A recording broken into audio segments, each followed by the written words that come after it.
guys, bienvenue chez Ladoa, It's About Everything. On fait un petit update.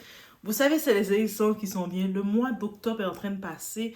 On arrive au mois de novembre, ça veut dire. Donc, il y a beaucoup plus de rallyes, de ralliements, de rassemblements qui se font. Et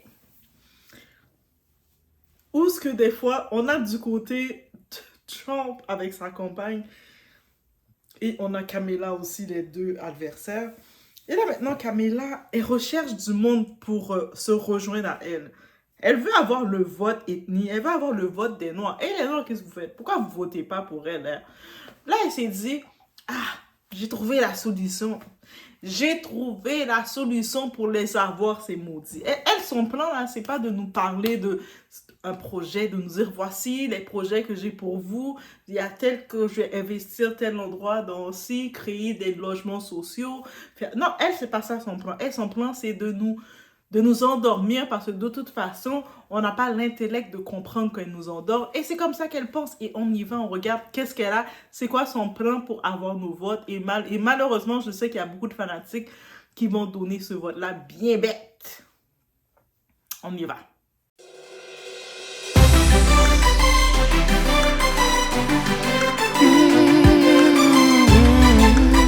C'est confirmé. Beyoncé apparaîtra aux côtés de la vice-présidente Harris demain au Texas. On apprend qu'Erin Gilchrist de NBC couvre la campagne Harris en Géorgie, où elle sera avec Bruce Springsteen. Erin, le boss aujourd'hui, Queen Bee demain. Qu'en savons-nous de plus? C'est une nouvelle que beaucoup attendaient. Comment Beyoncé pourrait soutenir la vice-présidente Harris?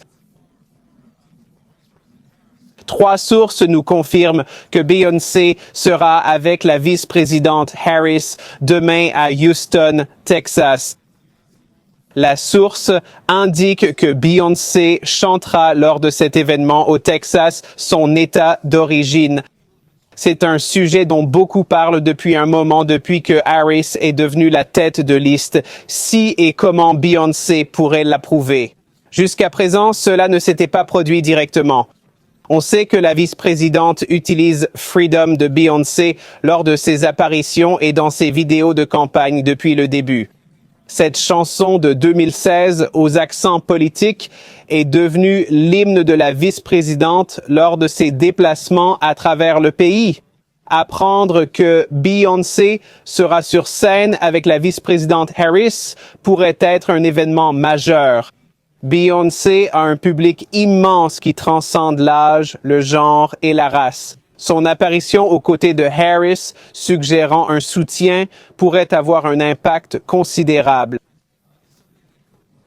Et oui, pour son rassemblement qu'elle fait à Houston, au Texas, elle a dit, je vais aller chercher l'autre là, mon outil là, Beyoncé. Elle a déjà en plus sa grosse communauté qui sont déjà déséquilibrés.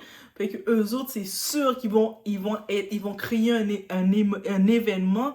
Donc, elle a le vote garanti. Parce qu'on sait que, elle a lancé beaucoup de figures là. Que ce soit, on se rappelle, Megan Thee Stallion était arrivée à Atlanta. Les gens étaient un petit peu fâchés contre elle. Pourquoi tu nous mets Megan Thee Stallion dans une affaire de rassemblement pour ton parti? Tu nous prends pour des quoi? Des gadgets? Le monde n'a pas aimé. Elle a fait, ouais, c'est vrai. Megan n'a pas marché. Quelques temps plus tard, elle allait nous chercher qui? Usher, vous savez, le petit protégé de Didi. Usher, elle a dit, Usher, excuse-moi, tu dois faire un petit quelque chose pour sensibiliser. Puis Usher était content. Oui, je suis trop content. Je suis trop content d'être utilisé. Je suis l'objet de désir. Je suis content, surtout que papa est en prison là. Fait que je suis trop content de faire ce que je fais de bien, être utilisé par les gens. Malheureusement, ça n'a pas trop marché. Elle était comme un petit peu, elle commençait à se dire, aïe, qu'est-ce qui se passe? Obama est venu la tenir main forte. Obama, il s'est levé, il a dit, il a même chicané les hommes noirs. Il a dit, et vous les hommes noirs là, comment ça vous votez pas pour elle, les hommes noirs? Vous n'avez pas le choix de voter pour elle. Si vous ne votez pas pour elle, mais vous n'êtes pas des hommes. Ben c'est sûr que vous n'êtes pas des hommes. Et moi je me dis, mais tout ce qu'on a demandé à Kamala, Tout ce qu'on lui demande, c'est de nous venir avec un plan parce qu'actuellement, elle est au pouvoir. On dit, c'est quoi que tu offres pendant ton mandat? Quand tu l'as, t'es vice-présidente, t'es déjà au pouvoir. Mais c'est quoi que tu offres pour qu'on continue de te laisser gérer? Elle dit tout sauf qu'est-ce qu'on veut qu'elle dise. C'est quoi qu'elle offre. Et là, elle a dit, je sors ma carte, mon autre objet. À elle, là, c'est sûr qu'elle va vous hypnotiser parce que elle va vous hypnotiser, elle va commencer à chanter des notes. Et puis, vous allez être hypnotisé parce qu'elle va mettre ses rituels sur vous pour vous endormir. Elle allait chercher Beyoncé. Beyoncé, tu sais, désolé les célébrités, là, de croire que les célébrités pensent à notre intérêt, c'est vraiment, on a la tête dans le sable. Ils sont billionnaires, ils sont riches, ils sont dans leur freak-off, ils sont dans leur monde.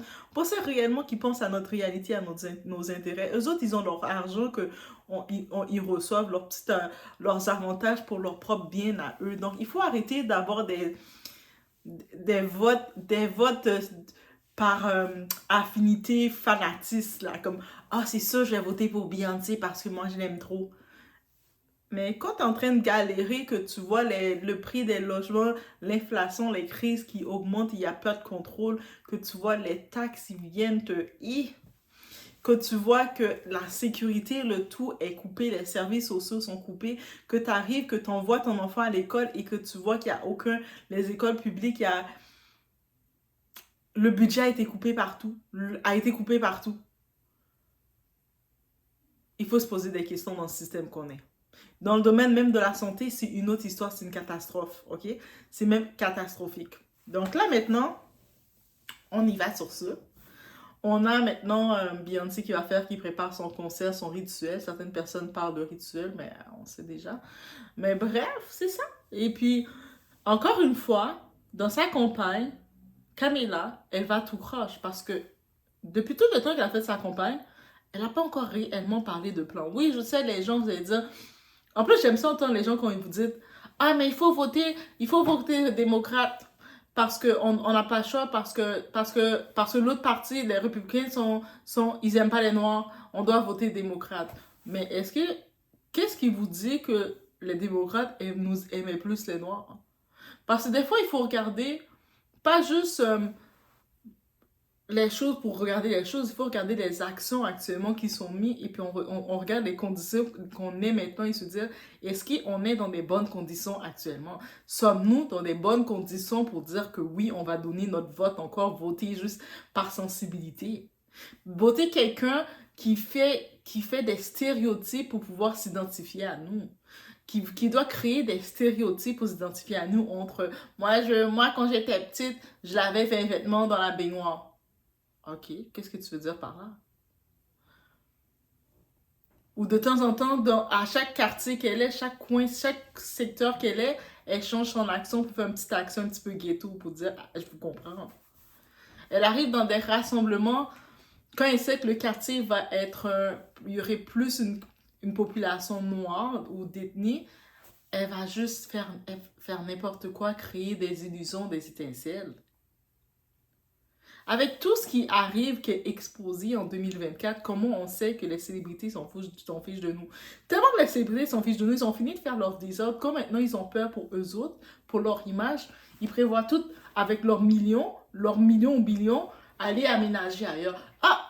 On a fini de faire notre désordre, nos freak-off à Los Angeles, on a sali la ville. Maintenant, on prévoit aller mettre nos châteaux avec nos enfants. On va aller en Europe. Ah, on va aller dans telle île. On va aller là. Ils commencent à tout laisser tout d'un coup. C'est-à-dire que eux, et puis c'est ces mêmes eux autres-là qui viennent maintenant, quand ils doivent être des marionnettes, parce que c'est des marionnettes qui sont, on sait, dans les freak-off, c'est ça qu'ils étaient, mais au-delà des freak-off, ils sont des marionnettes pour pouvoir séduire la population ou endormir, même pas séduire, endormir, parce qu'il n'y a même pas de séduction, nous endormir, nous faire croire des choses, sortir leur rituel, faire 2-3 notes, faire 2-3 pélicans, mais quand on est dans la réalité, on voit que rien ne va, eux autres, ils s'en foutent. Même quand des fois il y a des injustices, on peut compter les célébrités qui viennent utiliser leur plateforme pour dénoncer avec nous la population. Il faut commencer maintenant à réfléchir comme ça, à se dire, Cette Beyoncé qu'on aime tant. Ah, vous allez dire, ah, mais Doua, t'aimes pas Beyoncé? Eh oui, non, mais pourquoi je l'aimerais? Non, déjà, on va poser la question, mais pourquoi je devrais l'aimer? Oui, c'est vrai, sa musique est correcte. Et c'est tout. Pourquoi maintenant je devrais tellement l'aimer de dire que, ah, mais c'est si elle est avec Kamala Harris, c'est sûr c'est une bonne personne. Pourquoi je devrais dire ça? Mais pas du tout. Qu'elle mérite le vote parce qu'elle est associée à Kamala Harris, sachant que avec qui ils sont associés, les Obama avec qui ils sont, les Kamala Harris avec qui ils sont, les Didi qu'on dénonce depuis tout le temps. Et la campagne va très mal pour les démocrates parce que les démocrates, on sait qu'ils sont. Didi était très démocrate et très pro-Obama. Même un moment, il y avait Obama qui le taquinait, qui lui disait hey, comme tu changes toujours ton nom, tu devrais t'appeler Pimp Didi, Pimp Daddy. En taquinant. Obama, t'en sais quelque chose de Pimp Daddy, n'est-ce pas? Mais c'est ça les célébrités. Donc, yo, c'est ça. Donc, on y va comme ça. Quelle chanson vous pensez que Beyoncé devrait chanter pour avoir les votes de ces déséquilibrés lors des élections en novembre? Ah, on pose la question directement. On parle pas de fanatisme, on parle des déséquilibrés qui vont sortir de chez eux, qui vont aller voter, qui vont dire ah, mais moi je vote Kamala parce que Beyoncé avait chanté pour elle. Mais c'est sûr que j'ai fait pour elle. Mais bref, on laisse sur ce, mais on voit complètement la campagne de Kamala est à l'envers. Et oui, complètement. On y va. On se voit aux prochaines vidéos, guys. Je vous apprécie tous. Merci. Et je veux dire à quel point j'apprécie Puff Daddy pour son travail, parce qu'il n'est pas obligé de le faire. Mais ça, c'est l'essence même de redonner. On vous applaudit. Et je veux m'excuser de ne pas transpirer, mais je fais ça tellement souvent. Je suis trop cool. Je veux juste que vous voyez tout le monde. Il nous faut un t-shirt. Je vous jure, s'il portait ses fringues de créateur, il suerait autant que moi.